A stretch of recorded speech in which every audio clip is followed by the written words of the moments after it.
जय हिंद दोस्तों, आज की इस वीडियो में आपका भाई बताने वाला है माध्य माध्यिका बहुलक और परिसर के बारे में। और ये टोटल ये चारों आप देख रहे हैं ना, यहाँ से समझ करके जाइएगा। और हम पढ़ाएं न समझ में आए ऐसा हो ही नहीं सकता है। सारा का सारा जितना भी कॉन्सेप्ट है ना, मैं क्लियर करके रहूँगा और सब समझ में आ जाएगा। सबसे पहले मैं आपको समझाऊंगा कि मध्य माध्यिका बहुलक और परिसर पर कुछ ऑब्जेक्टिव प्रश्न, इन सभी पर जो आधारित है वो ऑब्जेक्टिव प्रश्न जानेंगे। उसके बाद हम सब्जेक्टिव प्रश्न की ओर चलेंगे, ठीक है। तो आइए हम सबसे पहले जानते हैं, यहाँ पे एक क्वेश्चन लिखते हैं, उसमें हम जानेंगे कि माध्य माध्यिका बहुलक और परिसर हम कैसे ज्ञात करते हैं। चलो यहाँ पे हम क्वेश्चन लिख लेते हैं। 7, 8, मानो 2, 3, 11, 12 है ना, लो 12, 2 बार मैंने लिख दिया। भैया इसका ज्ञात करना है, सबसे पहले माध्यम ज्ञात कर लेते हैं, उसके बाद माध्यिका बहुलक परिसर, इस सारा का सारा कॉन्सेप्ट हम ना समझेंगे। और मैं यकीन के साथ कहता हूं भाई, देखते रहना, 100% समझ में आए। ना समझ में ऐसा हो ही नहीं सकता है। देख लो भैया, क्वेश्चन देख लो, ये हमारे पास है। हमें क्या ज्ञात करना है? माध्य ज्ञात करना है। माध्य ज्ञात करने के लिए आपको क्या करना है? प्रेक्षणों का योग बटे प्रेक्षणों की संख्या। इट मीन्स जितने भी संख्या उन सभी को ऐड कर देना है। यानी 7 + 8 + के 2 + के 3 + के 11 + के 12 और प्लस के फिर 12, 2 बार है इसलिए मैंने 12 लिख दिया। जितनी संख्या देख लो, कहीं कोई छूटा तो नहीं ना, गिनती कर लेना। 1 2 3 4 5 6 7, 1 2 3 4 5 6 7 है। चलो ठीक है, अब यहाँ पे करो क्या? बट्टा लगाओ, ठीक है। तो जो भी संख्या मैंने लिखा उसको जोड़ दिया माध्य ज्ञात करने के लिए। भैया क्या ज्ञात करने के लिए? माध्य। प्रेक्षणों का योग यानी सभी को जोड़ देना बट्टे प्रेक्षणों की संख्या, यानी जितना बार संख्या दिया गया है उतना लिखना है। 1 2 3 4 5 6 7 बार लिखा है तो भैया 7 रखो बट्टे में। यही ट्रिक है, 100% आपको समझ में आएगा। बहुत सारे क्वेश्चन हैं जो मैं आपको सोल्व करके बताऊंगा, ठीक है। चलो मैं सबको क्या करता हूँ, पहले जोड़ लेता हूँ। तो 8 7 15 हो गया, 15 और 2 कितना हो गया? 17 हो गया, 17 3 कितना? 20 हो गया, 20 11 कितना हो गया? तो 31 हो गया, 31 और 12 12 24 जोड़ दो तो 24 और यहाँ पे जोड़ दो 31, तो 4 1 5 हो गया, 3 2 5 55 हो गया भैया। 55 और बट्टे में हो गया 7, ठीक है। माध्य बराबर, राइट। अब क्या करेंगे, इसमें हम भाग दे देंगे। तो भाग दिए, 7 7 49 और 7 8 56, ज़्यादा हो जाएगा तो 7 7 49 रखिए, पॉइंट लगाइए, फिर उधर बचेगा 6 तो हो जाएगा 60, है ना। तो 7 8 56 यानी 7.8 ये आंसर आ गया लगभग, ठीक है। तो ये हमारे पास है भैया, माध्य ज्ञात हो गया। ज्ञात करने का जोरदार ट्रिक मैंने बताया भैया। क्या बताया मैंने?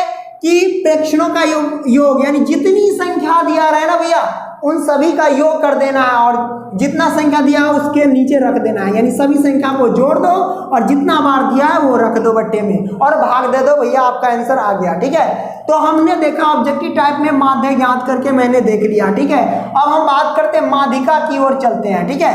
तो आइए अब हम देखते हैं माध्यिका, ठीक है। हाँ तो भाई देखो, इसी क्वेश्चन का अब हम माध्यिका ज्ञात करेंगे। मैं सबसे पहले बता दूं यहाँ पे कि माध्यिका को माध्यक भी बोलते हैं, इस बात को आप ध्यान में रखना, ठीक है। चलो भाई, तो हमें माध्यिका ज्ञात करना है, बहुत आसान है। माध्यिका कहिए या माध्यक कहिए, एक ही बात है। सबसे पहले माध्य ज्ञात करने के लिए आपको घटते क्रम में या फिर बढ़ते क्रम में इसको सजा लेना है। तो मैं इसको सजा लेता हूँ बढ़ते क्रम में। बढ़ते क्रम में सजाने के लिए सबसे पहले छोटी संख्या, फिर उससे बड़ी, फिर उससे बड़ी आपको लिखना है। तो सबसे छोटी संख्या इसमें कितना है भैया? 2 है तो मैंने 2 लिखा, ठीक है। उसके बाद कितना है? 3 है तो 3 लिखा। फिर उसके बाद कितना है? 7 है, फिर उसके बाद 8 है, फिर 11 है, फिर 12 और फिर 12। तो ये मैंने लिख दिया, ठीक है। ये हमने लिख दिया बढ़ते क्रम में, मैंने इसको लिख दिया, ठीक है। अब माध्य कौन होगा? देखो भैया, माध्य ज्ञात करने के लिए जो बीच में होगा ना उसको पकड़ करके नमरा दो, ठीक है, मतलब खींच लो, वही हमारा माध्यक है। देखो बीच में कौन है? 3 इधर से खींचो और 3 इधर से खींचो, बीच में जो आ गया संख्या वो हमारा हो गया क्या? माध्यक हो गया। यही बीच वाला संख्या हो गया 8, यही आंसर। अब इसमें समझो, कई बार क्या होता है कि बीच में 2 संख्या आ जाती है। जैसे मान ले कि हम यहाँ बढ़ा देते हैं, 13 कर देते हैं, तो अब बताओ बीच में कौन संख्या होगा? तो बीच में ये संख्या होगा, क्या करेंगे? यहाँ से 3 संख्या इधर से और 3 संख्या इधर से, बीच में हो जाएगा ये दोनों। ये दोनों आएगा। अगर आप 4 लोगे, इधर से भी 4, तो बीच में तो कुछ नहीं बचेगा भाई, है ना, कुछ नहीं बचेगा, तो माध्यक क्या निकलेगा, खाक निकलेगा। तो हम क्या करेंगे, यहाँ से 3 संख्या इधर से और 3 संख्या इधर से, तो बीच में बच गया ये दोनों चला। ये दोनों चलवा को क्या कीजिए, जोड़ दीजिए, 8 + 11, ठीक है, बट्टा में 2 लगा दीजिए। याद रखना भाई, जो बीच में आएगा अगर 2 संख्या, तो दोनों को आपस में ज्वाइन कर दो और बट्टा में 2 लगा दो, ठीक है, और भाग दे देना, आंसर आ जाएगा। 11 8 कितना हो गया, 19, और बट्टा में रख दो भाई 2। अब 2 रखिए तो 19 का आधा, यानी 2 से भाग देंगे तो कितना होगा भैया, 9 दूना 18, तो भाई 9.5, यानी 9.5 आंसर आ गया, ठीक है। तो ये आया माध्यक ज्ञात करने का तरीका। इस तरीके से आप क्या करेंगे, अगर क्वेश्चन दिया होगा तो बढ़ते क्रम या घटते क्रम में सजा लेना है, ठीक है। अब भाग दे देना है 2 से, मतलब बीच वाला देख लेना, अगर 2 का संख्या रहेगा तो दोनों को ऐड करके 2 से भाग दे देना, ठीक है। अगर 1 संख्या रहेगा तो कौन दिक्कत है, वही लंबरा दो, उसी को आंसर कर दो भैया खींच करके, है ना, वो आंसर हो जाएगा। तो माध्यक देख लिया। अब सबसे आसान तो बहुलक। बहुलक ज्ञात करना इतना आसान है, आप पूछिए ही मत। देखिए बहुलक ज्ञात करने के लिए क्या करना है, देखो यहाँ जो आप बहुलक देख रहे हैं ना, तो बहुलक, चलिए बहुलक इसमें कौन होगा, अगर आपसे कहे कि भैया ये क्वेश्चन में बहुलक कौन होगा, तो देख लो, जो संख्या ज्यादा बार रिपीट होगा वही बहुलक होगा। तो इसमें देखिए कौन सी ऐसी संख्या जो ज्यादा बार रिपीट है, तो आप कहोगे 7 तो 1 बेरी, 8 तो 1 बार है, 2 1 ही बार है, 3 1 ही बार है, 11 1 ही बार। ये जो 12 देख रहे हैं ना, 2 बार, 1 और 2 बार रिपीट है, तो ये ज्यादा बार हो गया, तो यही बहुलक हो गया। मान लेते हैं यहाँ 7 है, अगर ये 3 बार रहता रिपीट तो क्या हो जाता, 7 हो जाता बहुलक। तो यहाँ सबसे ज्यादा रिपीट है 12, ठीक है, जो कि 2 बार है, तो बहुलक जो हो जाएगा हमारे पास, बहुलक भैया बहुलक कितना हो जाएगा, तो 12 आंसर, राइट, ठीक है, ये हमारे पास आंसर हो गया। आई होप कि आप समझ गए होंगे। आइए अब बताते हैं आपको परिसर ज्ञात करके। तो परिसर कैसे ज्ञात करना है, इसमें अगर परिसर ज्ञात करना होगा तो कैसे, देखिए परिसर बराबर जो होता है ना, परिसर बड़का संख्या भैया, बड़ा संख्या, ठीक है, और माइनस छोटा संख्या यानी छोटका बउआ, ठीक है, बड़का बउआ माइनस छोटका बउआ, घटा दो भैया, इसमें बड़का बउआ कौन है, यानी बड़का संख्या 12 है, तो 12 लिखो, माइनस छोटका संख्या कौन है, ये छोटकू भाई है, तो घटा दो 2। देख लो बड़का संख्या में से छोटका संख्या घटा दो, परिसर निकल जाएगा। फिर 9 आएगा कैसे, हो गया 10 आंसर। चलो परिसर हमारा ज्ञात हो गया। आई होप कि माध्य, माध्यिका, बहुलक और परिसर समझ गए होंगे, ठीक है। तो आइए अब हम सब्जेक्टिव की ओर चलते हैं और मैं आपको बताता हूँ कैसे बनाया जाता है, ठीक है। पहले मैं क्वेश्चन लिख देता हूँ। तो प्रिय छात्रों, यहाँ पे आप देख सकते हैं हमारे पास ये क्वेश्चन है, और इसी क्वेश्चन का माध्य, माध्यिका और बहुलक मैं निकाल करके बताऊंगा, ठीक है। तो बहुत आसान होता है, देखिए कैसे हम ज्ञात करेंगे। सबसे पहले आपको कोई भी क्वेश्चन दिया होगा, उसमें वर्ग अंतराल और बारंबारता आपको दिया रहता है, ठीक है। तो हम बारंबारता से हमें ज्ञात करना है, चलो माध्यक, तो माध्यक ज्ञात करना है, तो माध्यक के लिए हमें सबसे पहले संचयी बारंबारता ज्ञात करना पड़ेगा। तो बारंबारता से संचयी बारंबारता कैसे ज्ञात करेंगे, बहुत आसान है। संचयी बारंबारता को CF से प्रेजेंट करते हैं, राइट। तो ये हमें ज्ञात करना है। चलो कैसे ज्ञात करेंगे बारंबारता से संचयी बारंबारता, बहुत आसान है। 4 है तो 4 लिखो, अब जोड़ते चलो, 5 और 4 9 हो गया, 9 और 13 जोड़ो कितना हो जाएगा 22 हो गया, 22 और 20 जोड़ो कितना हो गया 42 हो गया, 42 और 14 जोड़ो कितना हो जाएगा हमारे पास, यही ट्रिक है, इसी तरह सब निकलेगा, ठीक है। बारंबारता से संचयी बारंबारता, 42 और 14 जोड़ो कितना हो जाएगा, तो ये हमारे पास 56 हो जाएगा, 56 और 8 जोड़ो कितना हो जाएगा 64 हो जाएगा, 64 और 4 जोड़ो तो कितना हो जाएगा हमारे पास, ये हो जाएगा 68। इट मीन्स यही सभी संख्या को जोड़ा तो कितना है, पूरा पूरा 68 पूरा गया, ठीक है। तो ये जो 68 पूरा लास्ट में सबको जोड़ना, 68 पूरे का मैंने जोड़ के ही लाया 68, तो n बराबर लिखते हैं इसको 68, ठीक है। तो हमें क्या ज्ञात करना होता है n/2, क्योंकि माध्यक का फॉर्मूला क्या होता है भैया, तो माध्यक का जो फॉर्मूला होता है ना, ये देख लो बहुत आसान है, L + n/2 माइनस CF बटे में F, ठीक है, और गुने में H, ये हमारे पास फॉर्मूला है, ठीक है। और इसी फॉर्मूला से हम क्या ज्ञात करेंगे, माध्यक ज्ञात करेंगे। बहुत आसान होता है। तो हमें देखना है कि L कौन होगा, CF कौन होगा, F कौन होगा और H कौन होगा।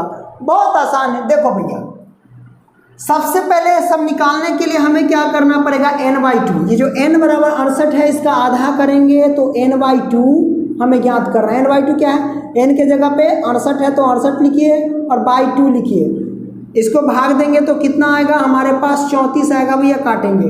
अब ये जो 34 आया तो हम क्या करेंगे, लिखेंगे 34 से ठीक बड़ा कोई भी संख्या, 34 से ठीक बड़ी संचयी बारंबारता आपको ढूंढना है। 34 से ठीक बड़ी संचयी बारंबारता कौन है, यही संचय CF जो था संचयी बारंबारता। तो आप कहोगे भैया 42, तो हमारे पास 42 है 34 से ठीक बड़ी संचयी बारंबारता, जिसका वर्ग अंतराल कितना है, तो 125 से 145। ठीक है, ध्यान रखना। और बारंबारता 20 है। ओके, सबसे पहले जो जोड़ के लाते हैं बारंबारता को यहाँ तक, उसका योग कहते हैं। तो n बराबर 68, n/2 आधा कर देना है तो आ जाएगा हमारे पास 34 आ जाएगा। 68 कहाँ से है, यही ना, इस सब को जोड़ो तो 68 आएगा। ठीक है, उसको n बराबर लिखते हैं, मैंने पहले ही जोड़ करके रख दिया है। तो n बराबर 68, यहाँ n/2 निकाल दिए मैंने 34। n/2 इसलिए क्योंकि n/2 यहाँ क्या फॉर्मूला में है ना, इसलिए मैंने निकाल दिया। तो इसी 34 को क्या करेंगे, देखेंगे कि 34 से ठीक बड़ी संचयी बारंबारता कौन है, तो 42। अब 42 का वर्ग अंतराल कितना है, 125 से 145 और यहाँ बारंबारता 20 है। ठीक है, अब यहाँ पे देखो, जो सबसे बड़ी यानी 34 से ठीक बड़ी संचयी बारंबारता होता है ना, तो इसी के ऊपर वाला CF कहलाता है, यानी संचयी बारंबारता कहलाता है। ये CF हो गया। ठीक है, मैं यहाँ पे लिख देता हूँ CF। चलो, ये CF मैंने लिख ही दिया। ओके, यानी संचयी बारंबारता 22 हो गया। ठीक है, और ये जो हो गया सामने बारंबारता जो इस लाइन में है, ये हो गया F। और यहाँ से देखिए, ये जो पहले वाला है वो हो जाएगा L, यानी L बराबर हो जाएगा 125। ठीक है, इन दोनों का अंतर देखिए वो हो जाएगा H। तो इन दोनों का अंतर कितना है, यानी H हो जाएगा, दोनों का अंतर देखोगे तो 20 है। मैंने 20 लिख दिया। L आ गया, H आ गया, CF आ गया और F आ गया। सब याद हो गया तो हम आसानी से ज्ञात कर सकते हैं माध्यक बराबर है। L देखो, L हमारे पास कितना है, 125। सब में यही ट्रिक है। प्लस में n/2 कितना है, 34। तो मैंने लिखा 34 माइनस CF कितना है, CF देखोगे तो 22, तो मैंने लिखा 22। अब बटे में F कितना है, तो F देखोगे तो F हमारे पास 20 है, तो हम लिखेंगे 20। ठीक है, और ब्रैकेट लिखिए और गुने में H हमारे पे कितना है, 20 है, तो हम लिखेंगे भैया 20। ठीक है, तो हम लिख दिए 20। राइट, और हम क्या करेंगे ज्ञात करने के लिए, 125, तो 125 लिखो भैया। प्लस तो प्लस, 34 में से 22 को घटाओ तो यहाँ बचेगा 2, 3 में से 12 और बट्टे में 20 और ये गुने में हो जाएगा 20। भैया 20 से 20 उड़ गया, यानी चेला से चेला कट गया। ठीक है, हमारे पास बच गया गुरु 125 प्लस के 12। दोनों को हम करेंगे क्या, तोड़ताड़ कर देंगे। तोड़ताड़ क्या करेंगे, जोड़ देंगे चूना लगा के। ठीक है, 125 12 जोड़ो तो हो जाएगा 137। भैया आंसर आ गया 137 इस क्वेश्चन का। तो हमने देखा माध्यक आ गया 137। भैया स्क्रीनशॉट ले लो। ठीक है, तो प्रिय छात्रों, अब हम इसी क्वेश्चन का बहुलक ज्ञात करते हैं। बहुलक तो बहुत आसान है, क्या है देखना, देखिए ना, बहुत आसान है। सबसे पहले हम बहुलक का फॉर्मूला लिखते हैं। बहुलक का फॉर्मूला क्या होता है, L प्लस अब ब्रैकेट F1 माइनस में F0। ठीक है, अब बट्टे में 2F1 माइनस के F0 और माइनस के F2। ठीक है, और गुने में H, ये हमारे पास फॉर्मूला होता है। तो हमें देखेंगे कि L हमें ज्ञात करना होगा, F1 F0 और H हमें ये पहले से प्राप्त होगा, तभी हम पता कर सकते हैं कि बहुलक हमारे पास कितना होगा इसका। तो बहुलक ज्ञात करने के लिए सबसे पहले इसमें देखो, सबसे बड़ी बारंबारता भैया कौन है, तो आप कहोगे कि 20 है। कितना है रे, 20 है ना, है सबसे बड़ी बारंबारता 20 है। तो जो 20 होता है सबसे बड़ी बारंबारता, उसको मानते हैं F1। क्या मानते हैं, F1। और ठीक इसके ऊपर F0 और ठीक F1 के नीचे F2 मान लेते। धड़धड़ा आ गया सब कुछ। सबसे बड़ी मावर्ता 20 है, उसको मान लेंगे F1, इसके ऊपर F0, इसके नीचे F2, मैंने मान लिया।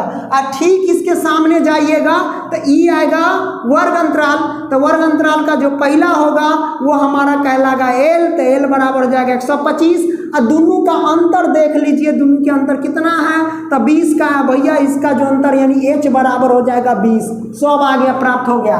चलो अब हम रखते हैं L हमारे पास कितना है 125, धरधरा के बैठा दो। प्लस F1 कितना भैया, F1 20 है, तो हम लिखेंगे 20 माइनस F0 कितना है, तो F0 13 है, तो हम लिखेंगे 13।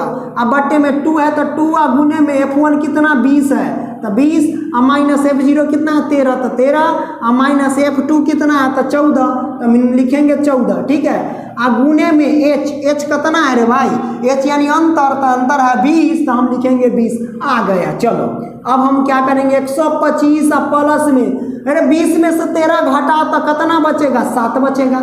अब 20 दूना कितना होगा, अरे 40 है ना होगा, और माइनस के 13 माइनस के 14, तो माइनस समान चिन्ह तो संख्या जुटेगा, ये दोनों गुना का के लिख दिए है। आई देखिए माइनस माइनस क्या होगा प्लस, अरे समान शक्ल हो तो दोनों को जोड़ दो, शक्ल वाला चिन्ह रख दो, तो 14 और 13, 4 3 7, 1 1 2 हो गया भैया, पटक दो 27 आ गया। अगुने में 20, चलो भैया 125 प्लस 7 है तो 7 लिखो, 40 में से 27 को घटाओ तो 10 में से 7 गया तो 3, आई बचेगा 3, 3 में से 2 गया तो 1, 13, अगुने में हो जाएगा 20। चलो ठीक है, 125 प्लस 7 से 20 में गुना करो तो 7 दूनी 14, 140 बट्टे में 13। ठीक है, अब क्या करेंगे 13 से भाग देंगे 140 में, और जितना आएगा 125 में ऐड कर देंगे। 125 प्लस में 140 में 13 से भाग दिए तो कितना है 10.7, तो हम लिखेंगे 10.7 लगभग, ये आया। दोनों को ऐड करेंगे तो 135.7, ये हमारे पास आंसर आ गया। ठीक है, चलो आइए, आप समझ गए होंगे, आप इसका क्या करो भाई स्क्रीनशॉट ले लो। ठीक है, तो आई होप कि आप स्क्रीनशॉट ले लिए होंगे। चलिए अब हम देखते हैं माध्यक। ठीक है, तो प्रिय छात्रों अब हम ज्ञात करेंगे माध्य। तो माध्य का जो फॉर्मूला होता है आप देख सकते हैं, माध्य बराबर होता है सिग्मा Fi इंटू XI और बट्टे में सिग्मा Fi। ठीक है, ये हमारे पास फॉर्मूला होता है, तो वो हमें ज्ञात करना है, बहुत आसान है। जैसे वर्ग अंतराल और बारंबारता, तो हमें ज्ञात करना है इससे वर्ग चिन्ह, जिसको हम XI प्रेजेंट करते हैं, और उसके बाद XI के बाद Fi इंटू XI हमें ज्ञात करना है, यानी वर्ग चिन्ह गुने बारंबारता हमको ज्ञात कर देना है। कैसे ज्ञात करेंगे, बहुत आसान है, देख लो भैया। वर्ग चिन्ह ज्ञात करने के लिए कैसे ज्ञात करेंगे XI, देख लो। सबसे पहले इन दोनों को ऐड करेंगे और ऐड करके आधा कर देंगे और यहाँ लिख देंगे। ठीक है, तो 65 और 85 जोड़ेंगे और ऐड कर देंगे, तो उसके बाद क्या हो जाएगा आधा लिखेंगे। जैसे कि 65 और 85 दोनों जोड़ो भाई, 0 हासिल 1, 8 से 14 15, 150 का आधा कितना हो जाएगा 75। ये ऐसे ही करना है, फिर इसको जोड़ना है, फिर लिख देना, फिर इसको जोड़ना है, फिर लिख देना आधा करके। तो चलो हम पहले ही लिख देते हैं यहाँ पे। तो प्रिय छात्रों आपने देखा कि मैंने लिख दिया, क्या किया, इन सबको जोड़ करके आधा किया, इस सबको जोड़ के आधा करके लिख दिया ये सब। ठीक है, सबको जोड़ करके आधा लिखा हुआ है। अब हमें ज्ञात करना है Fi इंटू XI। कैसे ज्ञात होगा, बहुत आसान है। अब क्या कर देना है Fi XI, तो ये दोनों में क्या करना है गुना, 4 से 75 में गुना करके लिखना है, 5 से 95 में गुना करके लिखना है, 13 से इसमें गुना करके लिख देना है। तो सबको गुना करके लिख देना है। ठीक है, तो आइए हम गुना करके यहाँ पे लिख देते हैं। तो प्रिय छात्रों आप देख सकते हैं मैंने इन सभी को आपस में गुना करके लिख दिया। 75 से 4 में गुना किया 395 में 5 से गुना किया 475, मैंने गुना करके लिख दिया। अब आपको क्या करना है, इन सभी को ऐड कर देना है। सभी को ऐड करेंगे तो कितना होगा, तो भैया इन सब को जब ऐड कीजिएगा ना तो ये होगा 9320 होगा। ठीक है, आप ऐड कर लेना, मैं पहले से ऐड किया हुआ है। ठीक है, और इन सभी को ऐड करेंगे तो ये आपको पता होगा, सबको ऐड करेंगे तो 68 होगा। ठीक है, तो हमारे पास हो गया बारंबारता यानी Fi जो बराबर हो गया 68, ये जो हो गया सिग्मा Fi इंटू XI जो हो गया 9320, ये हो गया हमारे पास। तो हमारे पास जो फॉर्मूला है वो क्या है, हमारे पास सिग्मा Fi इंटू XI। तो आप देखोगे तो कितना लाया मैंने 9320, तो मैंने लिखा 9320 20, ठीक है, और बटा में लिखो सिग्मा एफ आई। तो एफ आई जो हमारे पास प्राप्त हुआ 68, मैंने लिखा 68। अब क्या करेंगे भाई, मध्य जो मैंने ज्ञात किया इतना 68 से 9320 में क्या करेंगे हम, तो भाग दे देंगे। तो भाग देने पर कितना आएगा आपको तो पता होगा, आप करके कैलसी देख लेना। ओके, उतना आंसर आ जाएगा। ओके, आई होप कि आप समझ गए होंगे दोस्तों। वीडियो पसंद है तो लाइक करना और दोस्तों को भी शेयर करना। फिर मिलेंगे नेक्स्ट वीडियो में, तब तक के लिए बाय दोस्तों।